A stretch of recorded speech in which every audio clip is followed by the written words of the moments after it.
Past continuous tense चालू भूतकाळ. If the subject is a singular noun or the pronoun he, she, it is followed by was, and if the subject is plural noun or we, you, they are followed by were and the ing form of the verb.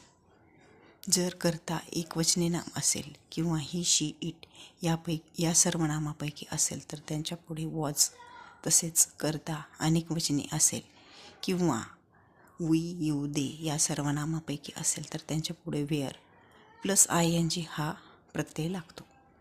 म्हणजेच यालाच आपण चालू भूतकाळ म्हणजे past continuous tense असे म्हणतो. जसे की I was seeing a picture, मी चित्र पाहत होते. They were working in the field, ते शेतात काम करत होते.